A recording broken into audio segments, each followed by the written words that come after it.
હોસ્પિટલના એક બાદ એક નવા કાંડ સામે આવી રહ્યા છે, તો બીજી તરફ આ કાંડના આરોપી કાર્તિક પટેલને પકડવાનો રસ્તો હવે વધુ મુશ્કેલ થતો જઈ રહ્યો છે। ખ્યાતિ હોસ્પિટલનું વધુ એક કારસ્તાન સામે આવ્યું છે।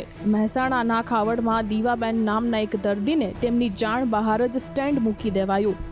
ખ્યાતિ હોસ્પિટલમાં પોતાના પતિ સાથે ગયેલ દીવાબેનને તેમને હાર્ટ એટેક આવ્યો છે તેવું કહીને સ્ટેન્ડ મૂકી દીધું હતું। આ ઉપરાંત અમદાવાદના પીરાણામાં પણ ખ્યાતિ હોસ્પિટલનું પાપ છાપરે ચઢીને પોકાર્યું છે। પીરાણા વિસ્તારમાં પણ આ જ રીતે કેમ્પ યોજીને અનેક લોકોની સર્જરી કરવામાં આવી હતી કે જેમાં પણ 2 લોકોનો ભોગ લેવાયો છે, તો બીજી તરફ ખ્યાતિકાંડના મુખ્ય આરોપી કાર્તિક પટેલને પકડવું મુશ્કેલ થઈ રહ્યું છે। કાર્તિક પટેલ 21 નવેમ્બરે ઓસ્ટ્રેલિયાથી પરત ફરવાનો હતો, પરંતુ હજુ સુધી તે પરત ન ફરતા તેના વિરુદ્ધ લુકઆઉટ નોટિસ પણ જાહેર કરવામાં આવી છે। સૂત્રો પાસેથી મળતી વિગતો પ્રમાણે કાર્તિક પટેલ પરત નથી ફર્યો, જેથી તે દુબઈ અને લંડન જવાની ફિરાકમાં હોઈ શકે છે। કાર્તિક પટેલ અને ચિરાગ રાજપૂતના ઘરે ગઈકાલે તાળું તોડીને તપાસ હાથ ધરવામાં આવી હતી કે જેમાં મોંઘી દાટ ગાડીઓ, દારૂની બોટલો આરોપીએ વસાવી હોવાનું સામે આવ્યું હતું। મોરબી જેલ ફરી એકવાર વિવાદમાં આવી છે। જેલમાંથી કાચા કામના એક કેદીએ સોશિયલ મીડિયામાં લાઈવ કરી દેતા ખળભળાટ મચી ગયો। બાબુ દેવા કનારા નામના કાચા કામના કેદીએ જેલમાંથી ઇન્સ્ટાગ્રામમાંથી લાઈવ કર્યું હોવાનું વિડીયો દેખાઈ રહ્યું છે। ચોંકાવનારી વાત એ છે કે આખરે જેલમાં આ કેદી પાસે ફોન ક્યાંથી આવ્યો? ક્યાં પોલીસ કર્મચારી છે કે જેલમાં કેદીઓની મદદ કરી રહ્યા છે?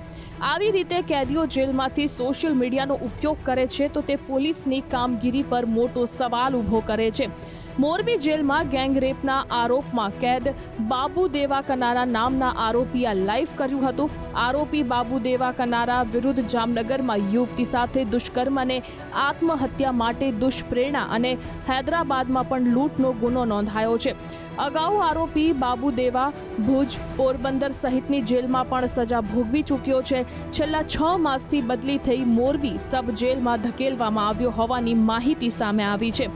મોરબી સબ જેલ થોડા દિવસ પહેલા પણ વિવાદમાં આવી ચૂકી છે। આજે ફરી ગંભીર ગુનાના આરોપી દ્વારા લાઈવ કરતા હોય તેવો વિડીયો વાયરલ થતા ચકચાર મચી જવા પામી છે। આખરે જેલ પોલીસ કેવી કામગીરી કરી રહી છે તે સવાલ છે। જૂનાગઢમાં ગાદીનો વિવાદ વધુ વકરી રહ્યો છે। ભૂતનાથ મંદિરના મહંત મહેશગીરી બાપુએ એક લેટર જાહેર કરીને મહંત હરિગીરીએ 8 કરોડની હેરાફેરી કરી હોવાનો આક્ષેપ लगाવ્યો છે। कि इसमें सिग्नेचर है, अखाड़े का इसमें सिक्का है। अब इसमें कई और नाम भी है, जैसे शैलजा देवी पुनीताचार्य जी 25 लाख 15 लाख रुपए, शिव दूना वाले महंत 15 लाख रुपए, मुक्तानंद गिरी बापू 15 लाख 25 लाख रुपए, महादेव गिरी अवधूताश्रम 25 लाख रुपए, सिद्धेश्वर गिरी 25 लाख रुपए, इंद्र भारती महाराज 25 लाख रुपए, विश्वंभर भारती महाराज 50 लाख रुपए। ये सब क्या है? क्या है ये सब? सत्य बताना पड़ेगा। या तो कह दो ये झूठ है, नहीं तो ये कहां है, ये क्या है, ये सब आपको बताना पड़ेगा। क्या आपने अखाड़े से ये पत्र दिखा करके पैसे उठवा लिए अखाड़े से? क्या क्या हो रहा है ये अब मुझे लगता है कि पाप का घड़ा भर चुका है। જૂનાગઢ બાદ હવે કાંકરેજમાં ગાદી વિવાદ સામે આવ્યો છે। થડી જાગીર મઠની ગાદીને લઈને 2 પક્ષ વચ્ચે ખેંચતાણ જોવા મળી રહી છે। ગિરનાર પરના અંબાજી મંદિરનો ગાદી વિવાદ હજુ શમ્યો નથી। ત્યાં રાજ્યમાં વધુ એક મઠની ગાદી માટે 2 પક્ષ આમને સામને આવી ગયા છે। બનાસકાંઠાના કાંકરેજના થળી જાગીર મઠના મહંત જગદીશ પુરી દેવલોક પામ્યા છે, જે બાદથી આ ગાદીને લઈને વિવાદ શરૂ થયો છે। એક તરફ શંકરપુરી મહંતને ગાદીના મહંત તરીકે ચાદર પહેરાવવામાં આવી, તો આજે સ્થાનિકોએ મહંત અંકિત પુરીને મહંતની ચાદર ઉઢાડતા વિવાદ સર્જાયો છે। સ્વર્ગસ્થ જગદીશ પુરીના દેહ મઠને સમાધિ આપ્યા બાદ અગાઉ દેવ દરબાર જાગીર મઠના મહંતે શંકરપુરીને શાલ ઉઢાડીને નવા મહંત તરીકે સ્થાપિત કર્યા હતા, જે દરમિયાન અનેક રાજકીય નેતાઓ, અનેક મહંતો અને બનાસકાંઠા એસપી પણ થળી જાગીર મઠ પહોંચ્યા હતા. બંને પક્ષના સંતો, મહંતો અને ભક્તો દ્વારા નવા ગાદીપતિની પસંદગીને લઈને હાલ ખેંચતાણ શરૂ થઈ છે. હવે આખો વિવાદ સર્જાતા કોઈ અનિચ્છનીય બનાવ ન બને તે માટે અહીં પોલીસનો કાફલો પણ ખડકી દેવામાં આવ્યો છે. ભરૂચમાં ભાજપના સાંસદ મનસુખ વસાવાએ કોન્ટ્રાક્ટરને જાહેર મંચ પરથી એક અપીલ કરી હતી. ખસ્તા હાલ રોડ રસ્તાને લઈને રોડમાં સારું મટીરીયલ વાપરવા માટે તેમણે સલાહ આપી છે.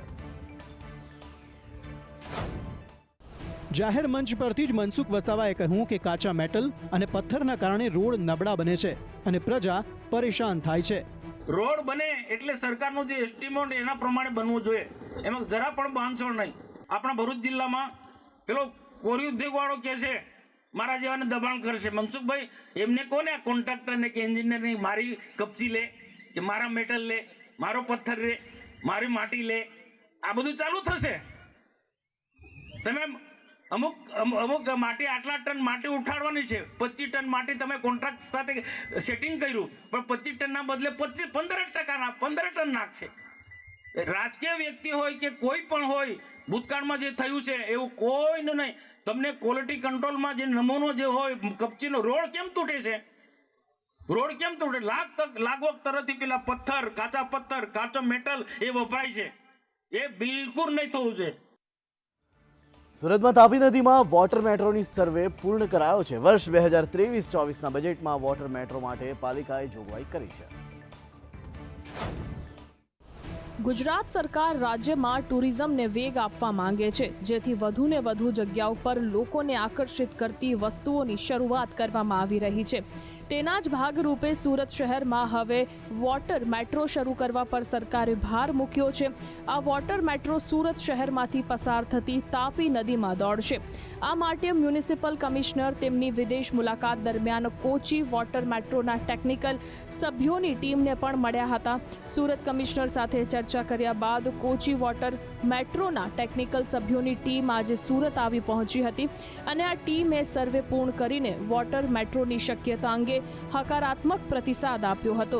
આ વોટર મેટ્રોને પગલે સુરતમાંથી પસાર થતી તાપી નદી પર બેરેજ બનાવવાની કવાયત શરૂ થઈ ગઈ છે. આ વોટર મેટ્રો અંગે પાલિકાએ વર્ષ 2023-24માં પૈસાની જોગવાઈ પણ કરી હતી. તેવામાં આજે કોચીની ટીમે કરેલા સર્વેએ તમામ બાબતો તપાસવામાં આવી હતી કે જેનાથી આ નદીમાં વોટર મેટ્રો શક્ય બની શકે, અને સર્વેને અંતે હકારાત્મક અભિગમ વોટર મેટ્રોને લઈને દાખવવામાં આવ્યો છે. એટલે કે કેરળના તર્જ પર સુરતમાં પણ વોટર મેટ્રો શક્ય બનશે.